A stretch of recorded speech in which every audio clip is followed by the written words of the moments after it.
So, true to form, starting with our review, I hope you're ready for it. I'm going to go through it a little quickly since we've been doing it quite a bit, but just want to make sure that you have yet another example. Remember that I did make examples that are up, that I put up yesterday. Alright, so factoring means to have two binomials being multiplied. Alright, so two binomials. You know you are done when you have two of them. Alright, so remember that we begin with multiplying first and last terms, so we put negative 45 in here. Pay attention to that sign. And then our middle term, which is a positive 4, will go right there. So now we are looking for all of the factors of 45. Okay, so what are two numbers that will go into 45 evenly, and we're listing a whole bunch of them. So one offhand is 15 times 3. Well, first of all, if we multiply those, we get a positive 45. So if I make one of them negative, then that changes things. Switch it and make the 3 negative. Let's see, what else is 5 and 9?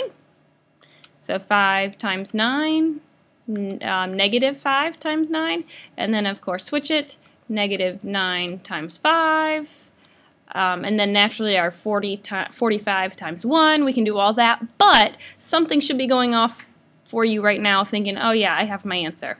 Well, remember that we're going down here and adding our two factors from our first row. When we add these two, we get a negative 12. That's definitely not what we're looking for. This one will give us a positive 12, which is not what we're looking for. However, this one, when we add them, we end up with a positive 4. Ding, ding, ding. We've got it. Because this one would give us a negative 4. That's not what we want. Alright, so that means these are the two terms that we will be replacing our original middle term with. So we take our 3x squared, keep it just as it is. Sorry, that's funky looking. Replace it with negative 5x plus 9x minus 15. So remember that this is just replacing. And then we do our grouping. So group together first two, 3x squared minus 5x, addition sign in between, last two, 9x minus 15. Take out the GCFs. In this case, all they have in common is x, so that would leave you with 3x minus 5.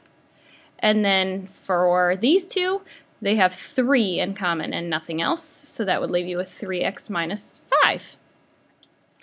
Alright, now when you're looking at these two that are left inside the parentheses, you'll notice they're identical, which means we are good to go. So we group together our GCFs, x plus 3, and then group together what was left over, 3x minus 5. That is kind of hard to read though, isn't it? So let me rewrite that over here. We group together GCFs, x plus 3, and the leftover, 3x minus 5. There you go. There's your answer. And then you can FOIL or use the box to check. Highly recommend that. Alright, so 8-7, we're factoring special cases. So first thing, do you remember when we multiplied the special cases? Remember they would look different in the beginning, or perhaps the answer looked different. Well, the first thing that we did with this was that we rewrote it. So x plus 4 times x plus 4, and then we did our foiling to get x squared plus 4x plus 4x plus 16. So remember, we did first, outer, inner, last, and then combine your like terms and you end up with x squared plus 8x plus 16. Okay? So I just want you to remember what this looked like. And then with our second one, we had two binomials where only one sign was different. So when we did our FOIL method, what ended up happening was the middle term, so our middle terms, canceled. So they were exact opposite of one another's. I don't know why I added an S. Sorry. So multiply your first. If you do your outer, what you would get negative, not negative 3, you get negative 6y, and inner would give you a positive 6y, and last would give you negative 9. These are opposites of one another. They are additive inverses. So those would become 0 and leave us with 4y squared minus 9. Okay? So just keep these in mind with what the relationship looks like between this, and then between our original problem and our answer. Okay? Because we're going to factor these things. So let's go ahead and talk about what you should look out for. One thing that you really, really need to watch for is perfect squares. Perfect squares meaning 1, because that is 1 times 1. 4, because that's 2 times 2. 9, because that's 3 times 3. So any numbers that are perfect squares look like that. With variables, x squared is because that's x times x. X to the 4th would be because that's x squared times x squared. X to the 6th would be because that's x to the 3rd. Goodness, it keeps freezing. Times x to the 3rd. Okay, so these are things to really keep an eye out for. All right, the other thing is no middle term. In that previous example, right here, we had 4y squared minus 9. We had this answer right here. So really, this is the same as saying 4y squared plus 0y minus 9. Remember that 0 times, and I'll put a little thing through that so you know it's a 0. Anything is 0. Alright, so that's what this is in here for. We don't write 0. Writing plus 0 or minus 0 is just ridiculous. Okay, you don't do it. Just don't do it. So these two are completely equivalent expressions. These are the same. These are I don't know why I put a V there. These are equivalent, okay? They are the same thing. So those two. This part right here, this middle, adding that in there, that's going to be really key when we get to factoring these problems, and you'll see why. So let's take a crack at it, shall we? Ha, ha, ha. I'm so funny. Okay, so remember how I said to keep an eye out for perfect squares? Well, what you're really looking at is your first term here and your last term right here. I'm going to jump back real quick. If you look at this answer right here, what do you notice? Well, this is a perfect square, and 16 is also a perfect square, right? Middle term. So first and third. Okay, those are the ones you're looking for. Are they perfect squares? So, x squared, is that a perfect square? Yes. So that's a perfect square. Is 36 a perfect square? It sure is. It's 6 times 6, right? And x squared is x times x. So check this out. Are you even ready? This is so easy. If the first number, or the first term and the last term are perfect squares, so if both are perfect squares, all you have to do is this. Make a skeleton of two binomials, okay?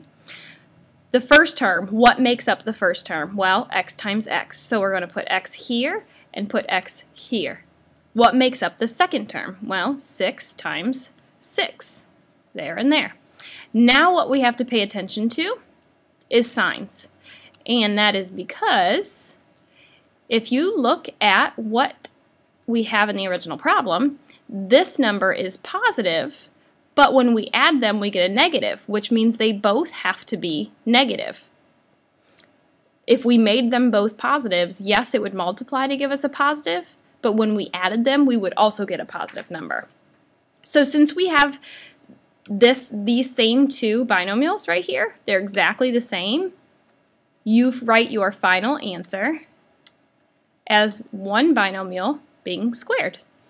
And look, what did we have here? One binomial being squared. Oh my, this is just genius. All right, so you've totally got it, right? Yeah. Okay, so first term, is that a perfect square? It is. 3 times 3 would give you 9. Q squared times q squared would give you q to the 4th. So it is, in fact, a perfect square. All right, now look at your third term. Is 4 a perfect square? It sure is. It's 2 times 2. So what do? Well, we make our little skeleton. All right, we're going to take this 3q squared and put it here. Take 1 and put it there. So 3q squared, 3q squared.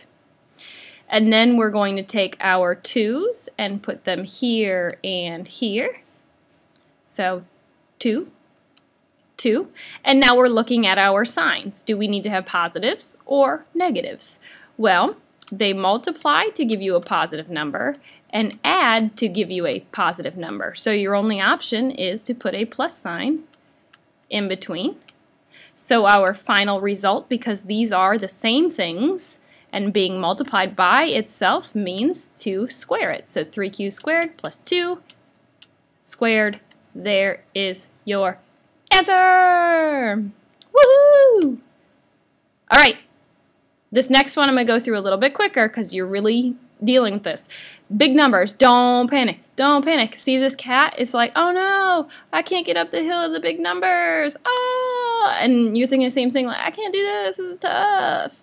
And I'm saying, no, it's not. 81r to the 6th, 9r to the 3rd times 9r to the 3rd. 25 is 5 times 5. So we split it. 9r to the 3rd plus 5 times 9r to the 3rd plus 5. Right? Right? Well, wait a minute. What happened here? Well, they would multiply to give us a positive 25, right? But look, we needed to add to give us a negative, so we don't want plus 5. That is silly Sally. We don't want that business. So it is actually, in fact, a minus. And now they are the same. So our final answer is 9r to the 3rd minus 5 squared. Ta-da! Alright, so these things are important to remember. Write it down. First term is a perfect square and the last term is a perfect square. Your answers will always be one binomial squared. So 4 is 2 times 2, y squared is y times y. So this is 2y times 2y. Where 49 is 7 times 7. Pay attention to signs. Okay, it's a silly thing to mess up on, but it's also a very easy thing to mess up on. So pay attention to that. Okay, now, this kind. Oh my God, look, you're running like this, man, like, oh my God, what? I don't even understand what's happening. Ah!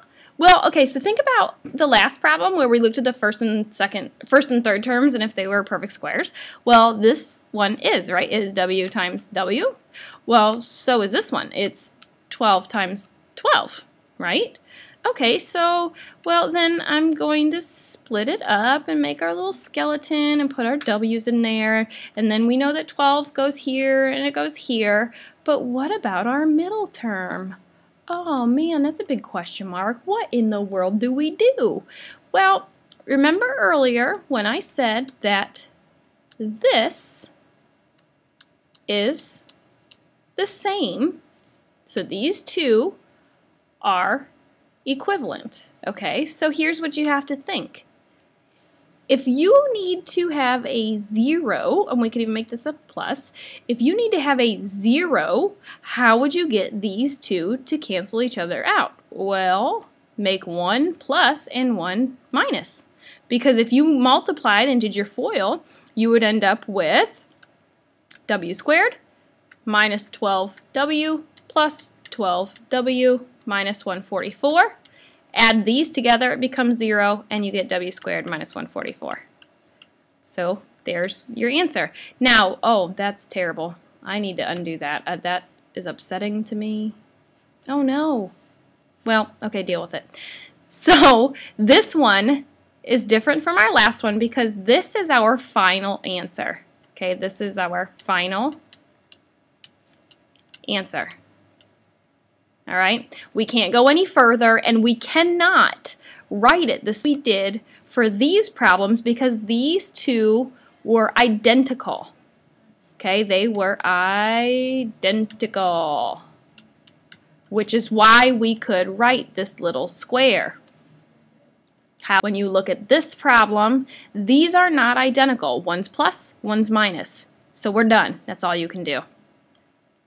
Okay, so, aw, shucks, that wasn't so bad. And now you're feeling all bashful. Get it? Bashful. All right, so 16x squared, split it. What is that? It is 4x times 4x. Well, there we go. 121, what is that? Well, that's 11 times 11. So there's those two. So 4x here, break it up, 4x here, right? 11 here and 11 here, but with no middle term, no middle. Opposite signs. So plus and minus. Woohoo! And we're done. That's your answer. Okay? That's it. You're done. Finished. Aw, yeah. You totally got this, right? Totally, completely? Oh yeah, I thought so. If you do, you should be able to do this one pretty simple. You should get 6v squared minus 10 times 6v squared plus 10. That would be your final answer. One thing also to keep in mind is this is the same as if you were to have 6v squared plus 10 first and 6v squared minus 10 second. The order does not matter. That's using the commutative property. Taking one thing and moving it to the other side, you're fine. All right. The only thing that you need to keep an eye out is for these little critters that get in here, and it tries to trick you because they're mean little things. They're mean little boogers. So the reason they're trying to trick you is because, look, there's no middle term. So no middle. Oh my goodness. What is happening? Okay, well, no middle term. So look at this. Is this a perfect square? Well, h squared is, yes, but 2 is not. No. So 2 is not a perfect square. Okay? So if that's not a perfect square, then this is not one of these problems. Okay? So what all that means is that our only option,